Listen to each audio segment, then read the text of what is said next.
so I'm going to be starting off to talk a little bit about pressure ulcers, and hopefully they won't wreck your life, but that was our catchier title than pressure ulcers, what you should know.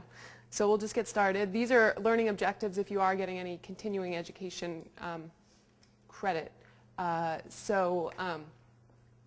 first one is that by the end of this presentation you'll be able to name causes of pressure ulcers in the spinal cord injury population, list strategies for preventing pressure ulcers in the SEI population, explain what to do when a new pressure ulcer appears, and then also name basic treatment strategies for more severe pressure ulcers. So just to quickly review the definition, I think it's pretty obvious. It's an ulcer or a sore that is often caused by pressure, but there's actually a National Pressure Ulcer Advisory Panel that made a formal definition, and they said that a pressure ulcer is a localized area of tissue necrosis that tends to develop when soft tissue is compressed between a bony prominence and an external surface for a prolonged period of time.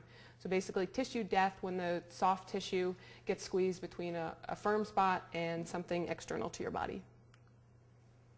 So I'll talk a little bit about the epidemiology or the prevalence of pressure ulcers, and then I will go on to kind of some causes and prevention strategies. So to start, about 20 to 66% of people with spinal cord injuries that are hospitalized sometime after their spinal cord injury, so that's not the initial hospitalization when you first get injured, but sometime later, either for medical or surgical treatment, rehabilitation, or long-term care, develop pressure ulcers. And I think this is an important point because I think, if you're injured in the Seattle area, you end up at Harborview or the University Hospital or the VA hospital, you're often dealing with physicians, or you should be dealing with physicians that know a lot about spinal cord injury. But if you happen to live more remotely, or you're traveling and you get sick and you end up in a hospital that's a small hospital far away from people that know much about spinal cord injury, you or your family might know more about spinal cord injury than any of the other people, the nurses or the physicians that you're working with. So I think in those settings it's really important to advocate for yourself and to be telling the different providers that you are at risk for skin breakdown. Hopefully people know that, but you really may find yourself being the expert on spinal cord injury if you're somewhere other than the center like we have here, where people know quite a bit about spinal cord injury. And then we also know that about 1/3 of people with new spinal cord injury develop pressure ulcers. So that's about 30% or so that come through inpatient rehab with new injuries end up getting sores. So why do we care? Unless we're going to be, cosmetic, really concerned with our cosmetic appearance or models, it may not seem that important. But there's actually some pretty important reasons why we should care about pressure sores. So first, it's a common cause of rehospitalization, and most folks that I've encountered that were hospitalized for a while after they first had a spinal cord injury never want to be in a hospital again. So I think that's a pretty big motivator in and of itself. Almost 40%, 39% of people rehospitalized in the first year after their spinal cord injury are admitted for pressure ulcer. So it's pretty common to end up in the hospital again because of a sore. And then about 1/3 or 34% of people with spinal cord injury end up requiring 3 or more hospitalizations throughout the rest of their lifetime for treatment of pressure sores. So if you want to stay out of the hospital, you pretty much want to prevent a pressure sore. We also know that when people have pressure sore, they often have increased care needs. So you may be fairly independent or perhaps completely independent with your care, and then develop a pressure sore and all of a sudden need a lot of help, or need some help and all of a sudden need a whole lot more help if you have a significant pressure sore. Other reasons that we might care is pressure sores can be very costly. It's estimated that about 25% of the total cost for treating someone with spinal cord injury over a lifetime is related to pressure sores. So unfortunately, spinal cord injury is an expensive situation to be in, and to the extent that one can reduce that cost, it's often very beneficial. And then I think probably the biggest reason that we care about pressure sores are the personal costs. The thing that is often so upsetting to folks when they do develop pressure sores is that it changes their life. They've adjusted to perhaps having a spinal cord injury, and now they're on bed rest and they're not able to go about their kind of baseline regular life. So pressure sores also often contribute to a loss of income. As I mentioned, more expense, and that can also be in the form of family or caregiver expense. There's different negative effects of prolonged bed rest. So just even if it seems like you're not as active as you perhaps were after your spinal cord injury, the fact that you're just sitting in your chair is actually providing some conditioning, and the extent that you're doing more than just sitting in the chair provides even more conditioning. So if you're laid up in bed for months, that can be negative and have trouble adjusting your blood pressure once you do start to get back up after you've healed. Of course, there's a lot of personal suffering with being on a bed rest situation or dealing with a chronic sore, and it certainly can contribute to depression. And then finally, pressure sores do end up causing death in some instances. It's estimated that about 7 to 8% of deaths in those with spinal cord injury are actually in some fashion related to a pressure sore. So I'm going to talk a little bit about risk factors, those that are related to the spinal cord injury, and then those are just part of kind of life and things that can be prevented. So it's obvious, I think, to most of us that pressure sores happen when one is paralyzed and also when one has less sensation or a sensory impairment. That's kind of a given. But some other things that happen with spinal cord injury that maybe aren't as obvious are changes in collagen metabolism that happen after spinal cord injury. So that's basically how your wound heals, and that is affected quite a bit related to both changes in the skin and changes in your circulation. So it can actually take about 5 times longer to heal a wound after or below your level of injury than it does above your level of injury. Certainly, folks who've had spinal cord injuries are aware that you do have some muscle atrophy. So if you think you spend a lot of time on your butt and you've lost some musculature in your buttocks area, those bony prominences are now much more superficial and much more likely to be causing some pressure that can contribute to a pressure sore. And then altered circulation. Spinal cord injury affects the nerve innervation to your blood vessels, and in that way it can affect both your wound healing and the blood supply to tissues, putting up more at risk for a problem. So other factors, and these are just factors that can be present in anyone, but certainly they could also be present in somebody with a spinal cord injury. Hypogonadism, or low testosterone, that is known to be more common in men with spinal cord injury, and it can also have effects on wound healing. So that's something to watch out for, and if your providers don't check it automatically periodically, you may want to kind of cue them to check it at least every couple of years, your testosterone level. Diabetes is a problem for wound healing in every patient population, so certainly it doesn't help those with spinal cord injury. Fevers or illnesses can be a challenge. Malnutrition, particularly your protein levels, vitamin C and zinc levels are very important in healing wounds and maintaining healthy skin. And then certainly smoking, as we all know, is risky in any situation, but it can contribute more to peripheral vascular disease and make it more difficult to heal a wound or more likely to develop a wound. And then unfortunately aging, which we can't escape, often can contribute to a wound. We know your skin gets thinner as you age, and it tends to be less tolerant to trauma and shearing forces or kind of dragging or rubbing forces. And then also as people age, they tend to lose some strength. So your transfers that were going really great when you were 25 might not be going as well when you're 75, and you might be more likely to be dragging your butt across a surface and getting an injury to your skin as well. So I'll speak a little bit about causes and then prevention, and then I think I'll turn things over to Beth. So obviously it's a pressure sore. The cause is pressure. I'll get to in my next slide. There's a few other causes as well. But it's important to remember that it's not just really hard pressure that could contribute to a sore. Long periods of low pressure can be a problem, recurrent pressure, or short periods of high pressure. So if you fall on if you're doing a transfer and end up whacking yourself, that could be some fairly hard pressure or fairly high pressure that's relatively short. But if you forget to do a pressure release all day, that's relatively less pressure, but constant and can contribute to problems as well. It's also important to remember that tissues can vary in their tolerance or their sensitivity to pressure. So our skin is actually the most resistant. It can tolerate more pressure than other body tissues, but muscle, because it's so metabolically active, if it's subjected to a lot of pressure for a while, it's not getting the oxygen and nutrients via the blood supply that it should, so it can start to have problems quicker than other tissues. So that's often the situation where you get, as I think Beth will talk about, but you get more of a deep wound where the muscle underlying the skin has been injured, but the actual skin is still intact. And it's estimated that about 1 to 6 hours of constant sort of minimal pressure can cause some tissue damage. So other things that can cause pressure ulcers, shear force, so it's not just pressure but also dragging skin or tissues across a surface, so that's why we always are looking for people to get lift off their backsides when they're doing transfers and not just kind of dragging their body parts across a surface.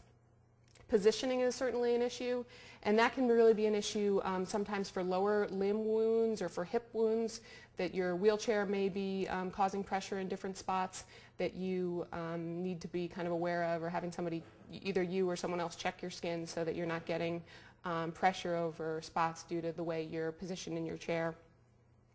And then we also know that skin moisture and maceration is affected by different irritants. So the ones we always worry the most about are urine and feces. So obviously incontinence is not desirable for many reasons, but one of which is that it can kind of aggravate the skin and reduce skin tolerance to stress, and then contribute potentially to more skin breakdown. So I think I'll talk just briefly about prevention and then turn things over to Beth. So I think one of the things that's sort of hammered into folks when they're in inpatient rehab, and probably continued to be hammered into them throughout the rest of their life living with a spinal cord injury, is pressure reliefs. We recommend that you do pressure reliefs every 15 to 30 minutes, that you turn frequently in bed. I think the normal recommendations are usually every 2 hours. Sometimes that can be stretched out to a little bit longer durations. And then making sure that you're using appropriate wheelchair cushions and mattresses, and that they're also inflated. I think any therapist will probably stay on you about that, but from time to time we do see folks that just didn't notice their cushion wasn't inflated and end up, unfortunately, with a sore on their backside. Shear, it's always important to make sure that you're not sitting on wrinkled bed linens or like that, although I think it's probably tricky to make sure your bed linens are perfectly smooth. But you also want to make sure you're not dragging your lower limbs across the surface when you're transferring, or that you're not dragging your backside across the surface when you transfer. I kind of mentioned positioning and moisture. Mental status is important. I think we prescribe a lot of medications for different aspects of, or different conditions related to spinal cord injury that can be very sedating. Certainly alcohol or any other kind of drugs that are used for abuse or recreation can also cause some changes in your your alertness level, and you want to watch out for those because you may forget to do your pressure releases or do sloppy transfers if you're transferring while drunk and get injured. Smoking, there's lots of reasons not to smoke. Skin health is definitely one of them. As I mentioned, alcohol use is not a good situation for keeping your skin healthy. I did mention low testosterone as well, and if you haven't had that checked, you may want to have it checked at least every few years. And then anemia, as it relates to your nutritional status as well, is important, just to watch out for good blood counts, a good diet, making sure you're eating a diet that's high in protein, and also watching your different vitamin levels. So I think we'll do questions at the end, so I'll just turn things over to Beth now.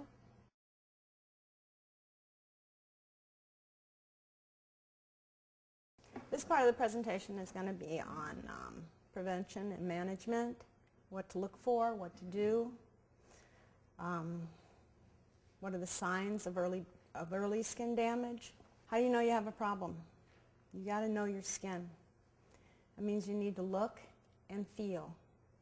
You need to establish a routine where you're checking your skin in the mornings before you get up, before you get dressed, and you check your skin at night after you go to bed. That includes looking and feeling.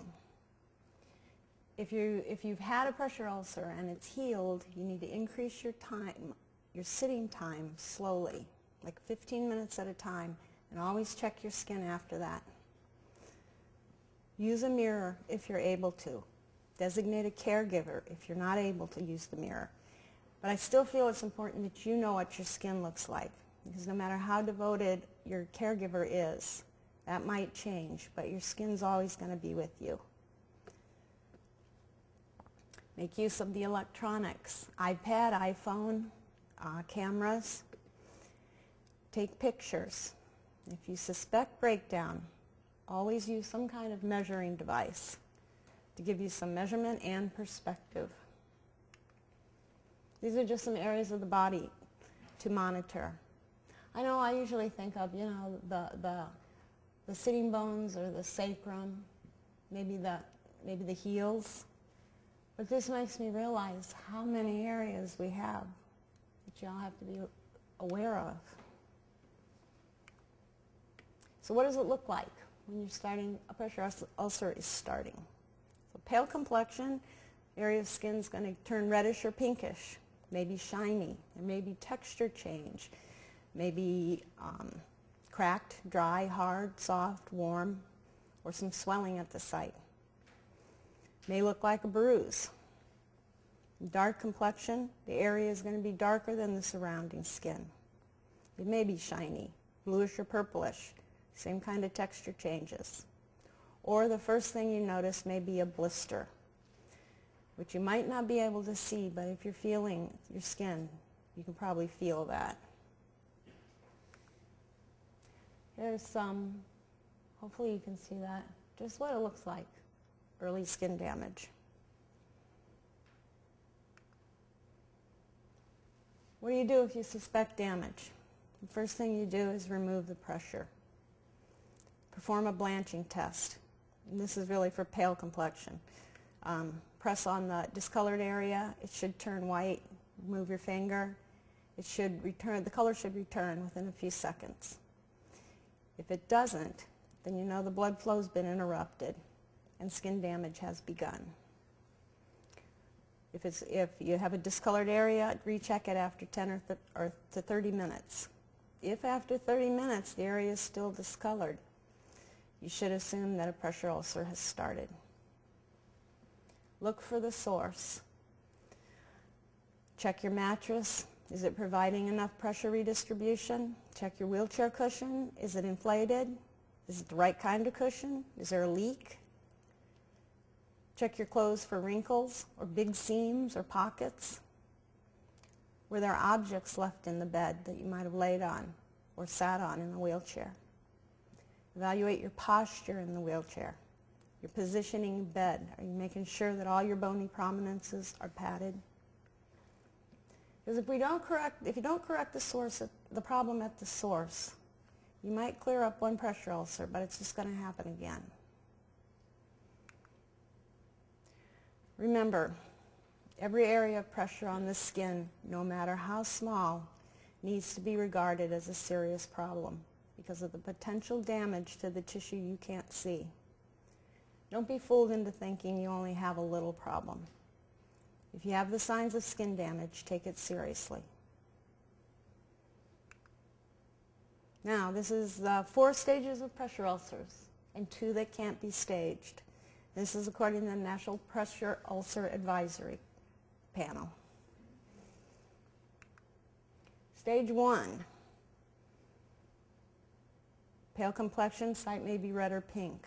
Dark complexion, it's darker than the surrounding skin. The difference between a stage 1 and some early damage is a stage 1 ulcer, the discoloration will not fade and it will not blanch. And there's some examples. The pictures get a little more graphic after this. What do? You got to keep the pressure off. If the area of damage is on the ischium, you might want to, on the sitting bones, you might want to stay out of your wheelchair. If it's on the sacrum, the tailbone, the shoulder blades, you might want to stay off your back in bed. You might want to check the back of your wheelchair. Make sure it's not causing pressure. Check your clothes. Again, look for the seams and the pockets and the wrinkles. On the heels and ankles and feet, float them off a surface. You can hang them off the end of the bed. Keep the area clean and dry and don't rub it. And good nutrition aids in healing and helps maintain healthy skin.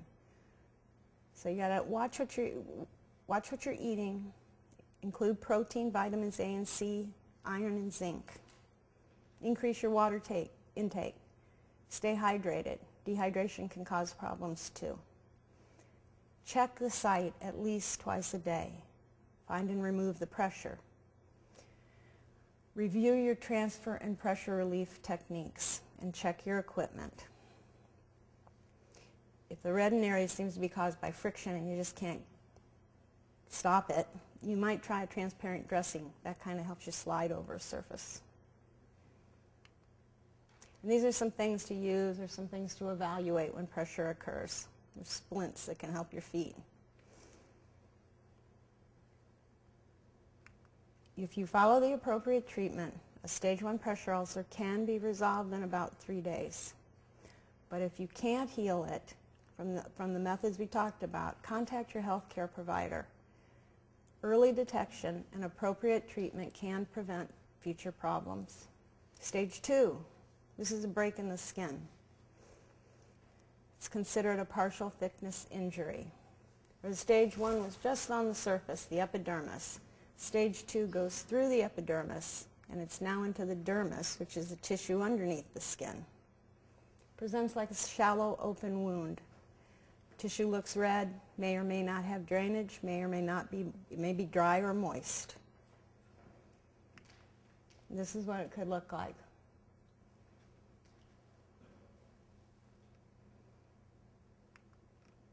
It's a treatment. Keep the pressure off. Look at your diet. Increase your protein. Keep the ulcer clean and the surrounding skin dry. You really need to contact your healthcare provider for this, and they can recommend some wound care or dressing choices. Look for signs of healing. Look for signs of it getting worse or signs of infection. Monitor it closely. Take pictures and measure it weekly. Usual healing time, 3 days to 3 weeks. These are some signs of healing. The ulcer gets smaller, shallower. Some pinkish tissue starts to form around the edges. It's trying to close up. Wound surface may be smooth or bumpy. It's beefy red, and you may have some bleeding, but that's good. Shows you got some good circulation. And signs it's getting worse. You're going to increase in size, increase in depth, increase in drainage. You might get a lot of slough, dead tissue form, or some black necrotic tissue.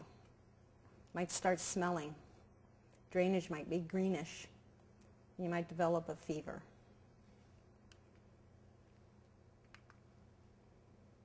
That's when you really want to call your doctor. A stage 3 pressure ulcer. This goes through the epidermis, through the dermis, and is now into the subcutaneous tissue, which is the fatty tissue. Presents as a deeper crater. It appears red, may have necrotic tissue on it. This is considered a full thickness injury. The necrotic tissue can be white, yellow, gray, black, and the dead tissue needs to be removed before healing can occur. It's got to make room for some healthy tissue. And there's some examples of a stage 3 pressure ulcer. Treatment. Probably know this by now. Get the pressure off. Notify your healthcare provider. Maintain good hygiene and dry skin. Look at your diet, increase your protein, watch your fluid intake. This kind of wound often requires packing or some kind of debriding agent, and maybe even an antibiotic if it shows some signs of infection. Measure it weekly, take pictures, share the pictures with your physician, your home health care nurse. And then by this stage, you're looking at some prolonged bed rest. You may qualify for a special mattress. Pressure redistribution mattresses, what kind you get is determined by the number of turning surfaces you have. And that's determined by the number of pressure ulcers you have. Check your equipment too. Look for the cause of these things. Check your pressure relief techniques too, and your transfer techniques. Usual healing time, if you follow the appropriate treatment, is 1 to 4 months. It's a long time. Here's some signs it's getting worse. You got a lot more dead tissue, and this is starting to extend into the surrounding tissue and undermine, maybe tunneling. Signs it's getting better. Decrease in necrotic tissue, the cavity starts to fill in, and you get that pinkish tissue around the edges. Stage 4 pressure ulcer. This is a full thickness wound. It goes through the epidermis, through the dermis, through the subacute tissue, and is now into the muscle and can be to the bone, the tendon, or the joint capsule. It's a large cavity wound with undermining and tunneling, often with necrotic tissue, usually lots of drainage, and infection is common. There's some examples.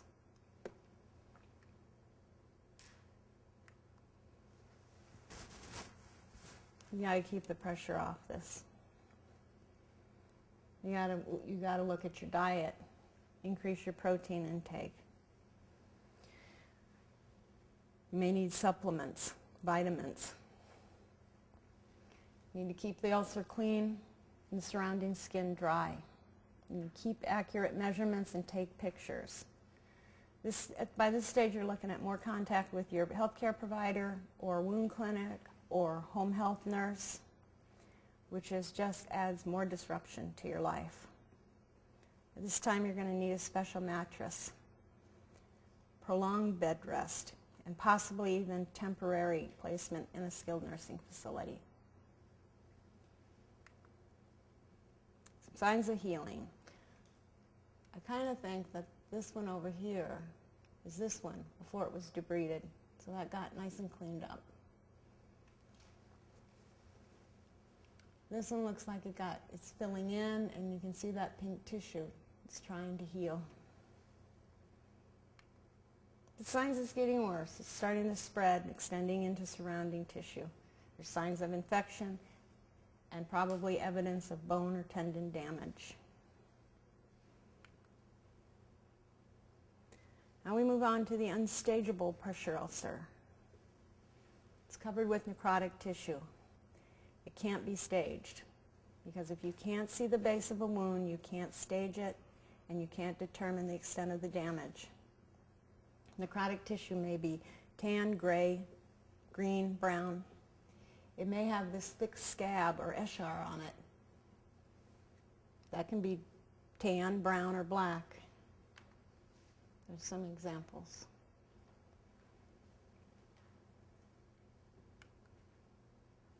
So the treatment, keep the pressure off.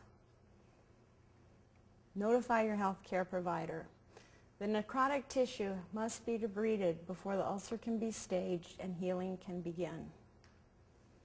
And I want to cover it with the dry dressing until you're seen by your healthcare provider. If there's a big cavity, you might gently fill it with some absorptive gauze. Then there's suspected deep tissue injury. Skin's intact but looks bruised.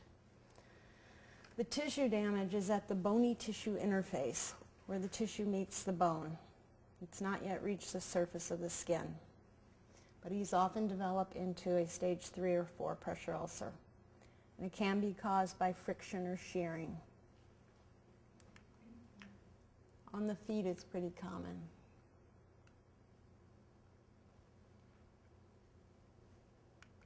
So what do? Get the pressure off. Check your equipment. Check your shoes. Are they slipping on your feet? Are they too tight? If you do have a blister, you want to cover it with a clean dressing until you're seen by your healthcare provider. And like I said, these develop into a stage 3 or can develop into a stage 3 or 4. And you cannot determine the healing time for these until the extent of the damage is known. Principles of wound care. Number 1, eliminate pressure. This can be a serious disruption of your life, like Dr. Crane said.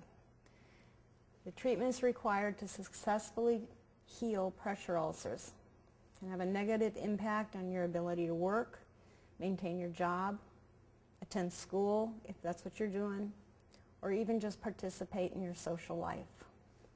You need local wound care. The necrotic tissue has to be debrided. There's 4 types of debridement. The standard of care is moist wound healing. So the wound needs to stay moist. Topical treatment can be used like an enzyme to kind of break down dead tissue. An antibiotic ointment if there's some signs of local infection. If it's draining a lot, maybe your healthcare provider will recommend a filler that can be a paste, powder, or beads, or an alginate that absorbs a lot of drainage, which cuts down on the number of times you have to do wound care, which helps in some respect. And there's lots of other things on the market. Meta honey, silver, growth hormones. But all the topical treatment is ordered by your healthcare provider. Monitor and measure. Look and feel. Take pictures. Use a measuring device when you're taking the picture. Keep in contact with your healthcare provider and share those pictures.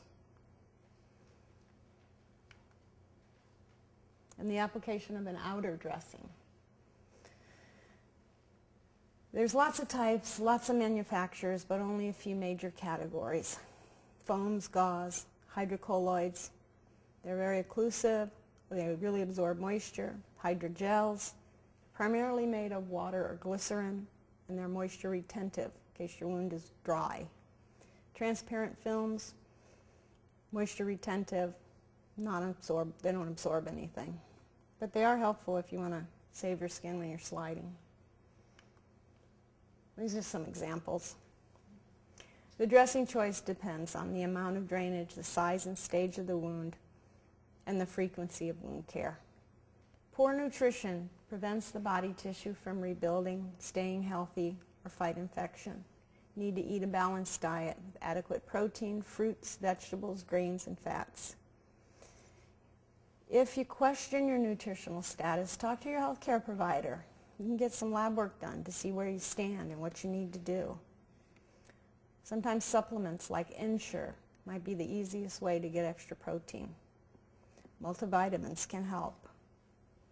Your protein needs double when you have a pressure ulcer because so much is lost through the wound and so it takes so much to rebuild tissue. Protein intake for your average adult, 150 pounds, is 0.6 to 0.8 grams per kilogram of body weight per day. And you can see if you have a stage 2 pressure ulcer, it doubles. An example of that, of the 0.6 to 0.8 is 1.5 chicken breasts and a 7-ounce steak each day. It almost triples if you have a stage 3 or 4. So you're looking at a lot of food to eat. That's where the supplements kind of come in. If you're monitoring your skin closely, you should be able to detect a change in the early stages and treat it accordingly. What you do to prevent ulcers today, because aging increases the chance, you need to have ongoing assessment so you can modify your routine to adapt to your skin's changing needs. It changes, and that's hard for people to understand. At the first sign of skin damage, get the pressure off. Look at your pressure relief techniques, check your equipment. If you develop a pressure ulcer and you treat it appropriately, you can probably heal it. But if you don't find the cause of it and rectify that, it's just going to happen again. Once you have a pressure ulcer, once it's healed, the strength of that tissue is only 80% of what it was prior to injury. So you can see over time, if you just keep re-injuring the same area, it's not very strong. And don't be afraid to ask your healthcare provider for some help. We're there to help, and I don't think anybody expects you to do this by yourself. I'm going to turn it back over to Debbie. I just have a couple minutes to talk a little bit about surgical interventions for pressure sores, and I don't have any more scary pictures. We all hope that you never need surgical intervention for a pressure sore, but the reality is it's not that uncommon that people do. It really is an option of last resort, so we really encourage folks not to think of it as something as, oh, I don't need to get the pressure off, as Beth reminded us so much, but I can just have a quick surgery if I need to. It's not an easy fix, and as I'll get to in a little more detail, it really does require very prolonged bed rest and healing. And unfortunately, the surgeries fairly commonly have complications or failures. So we really do try to think of this as a very last resort kind of situation. So sores, pressure sores that may be amenable to surgery, or where situations where your physician or provider may start to think about getting a plastic surgeon to evaluate things and see if you may be kind of headed down that way, are stage 3 and 4 ulcers, so those real severe ones, particularly when bone or joints are involved. So if you can see some bone at the base of your wound, you probably are going to be at least meeting with a surgeon.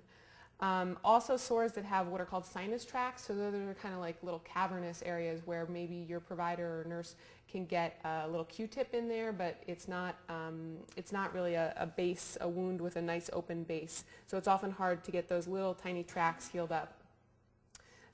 Sores that have significant undermining, so that's a situation where you may have a wound base and then you have tissue that surrounds it, but there's kind of a border that goes around, that there's an empty or kind of cavernous space.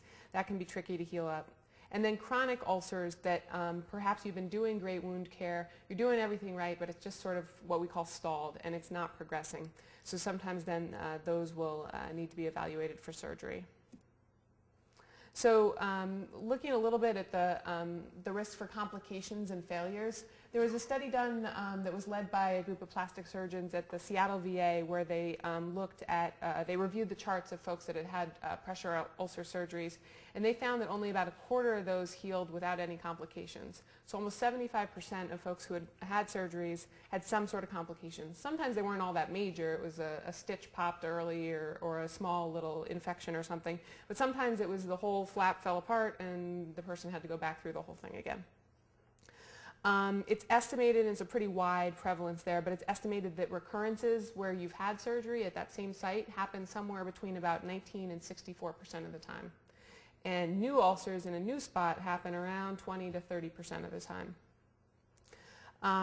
Looking at, folks always try to figure out who's the right candidate for a surgery. Is there a group of people that probably are going to respond well, and there's a group of people that aren't going to respond well?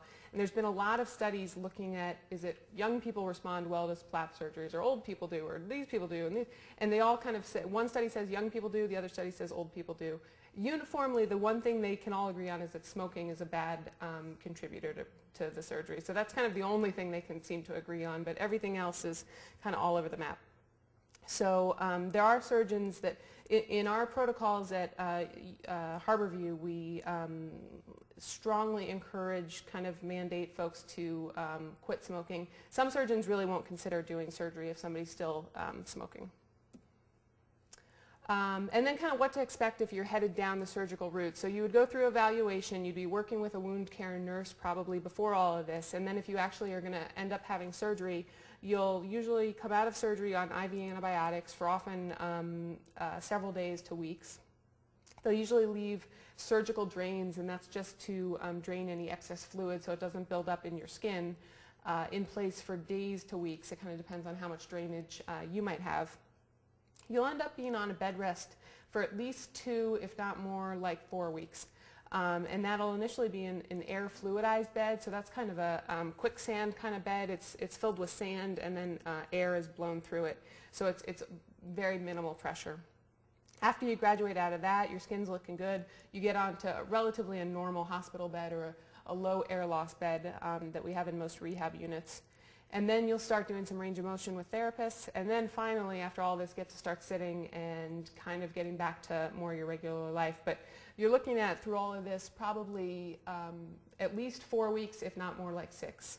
So it's a lengthy proposition, and often this is all going on either in the hospital or in some situations in a nursing facility.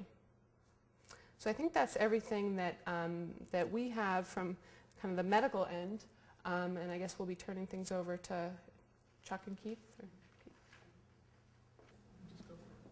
Okay. My name's Keith Moen. I've been in a wheelchair for almost 40 years, 38 and a half years, so it's been a long time. So I've had my share of skin breakdowns through those years, and it's my fault. And that's kind of what I want to try to get across. The professionals are right. It's our job.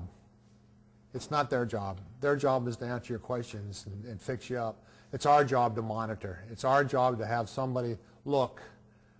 It's my job to feel, to touch, to grab the mirrors, to look and see, and every night, and to know what each wound looks like, because every one's going to be different that you get. If you get them on your side, if you get them on this and that, some of them heal faster, some of them don't heal faster. Some of them require surgery, like they said. None of them are fun, so it's your job. It's nobody else's job. You need to be proactive. As you know, in this wheelchair life, the more proactive you are with your skin, with your healthcare providers, with your nurses, with everybody involved with your life, the easier and better off you are, and it makes it everything for you. So get involved, especially when it comes to your skin. Make sure that whoever is watching your skin for you knows what you want your skin to look like and not what they want your skin to look like. Because their idea of what healing is, or what better is, or what sore is even, to you it just might be redness and might be okay. Or it might be redness and it might not be okay. So you have to understand your skin 100% and advocate that. Like they were saying, I got a new healthcare provider after I turned 50. I'm teaching him what it is about skin care. So it's a learning process for all of us. Be proactive. Thank you. I thought this was very good, and you know, you started to talk about routines, and routines that really are good for prevention. Could you just reiterate some of, you know, the routines that you do, like throughout the day, like, you know, starting from when you wake up in the morning to the time you go to bed at night, you know, what you're doing to prevent pressure ulcers, that you've kind of put together a lot of experience that's very valuable? Well, okay, first I wake up and I kiss my wife good morning. But I get up and I exercise my legs. I get up every morning and I exercise my legs. I kiss my right one and say I love me every morning. And I stretch them out, do my exercises. I do little push-ups when I'm laying on my stomach to begin with. I do my breathing exercises. I do the old-fashioned gasping breathing exercises, get things moving and flowing in the morning. I stretch all my legs out. And then get dressed, and I am a stickler for good transfers, good technique in transfers, because it saves you a lot of wear and tear everywhere, on your butt, clearing your wheel. You got to use great mechanics. Being tall like I am, I have to make sure that my tripod is set up in my arm and my feet, so I do a good transfers over so I don't scrape my butt going across the wheels and stuff. And also good mechanics for my shoulders, because being a quad, I have to use the right mechanics to lift myself over, and many times I've, you know, had my arm stretch out too far, or too far in, and you know, you tweak a shoulder muscle, and then you start tweaking another shoulder muscle, and all of a sudden you got a sore shoulder. So start out with that. But morning-wise, either my wife does a visual on the backside, or I feel my backside in my problem areas every morning anyways before I even lift my head off the pillow. And Mary usually does a visual in the morning, make sure there's no red spots. That's an every morning and every evening type thing, because in the evening, you know, after sitting all day, you're going to have little rings around somewhere. Everybody gets that. So, and then just to make sure that they're gone in the morning. And then at night, you know, you lay down, relax, maybe do some more stretching, and then do another visual, and that's pretty much it. I took my commode chair and took it to a good upholsterer and had it upholstered with 2-inch foam pad, and so I sit on a padded commode chair. In my vehicle, I sit on a 2-inch memory foam gel in my van, and my bed is a sleep comfort bed, air beds, adjustable air pressure, with 3 inches of memory foam on that, so you can adjust if you have problems. You can adjust it down for your, if you have sore shoulders, you can make it softer, and so. Great, thank you. Yeah. You keep saying go to your consult your health care provider.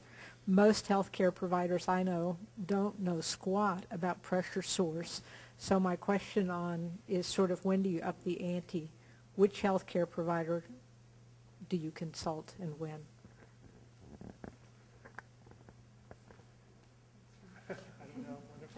I guess if it were me, or if it were my family member or whomever, I'd probably say if you live in Seattle or in the kind of surroundings and have access to one of the rehab nurses or the rehab providers, I'd probably go with there, because I think you're right that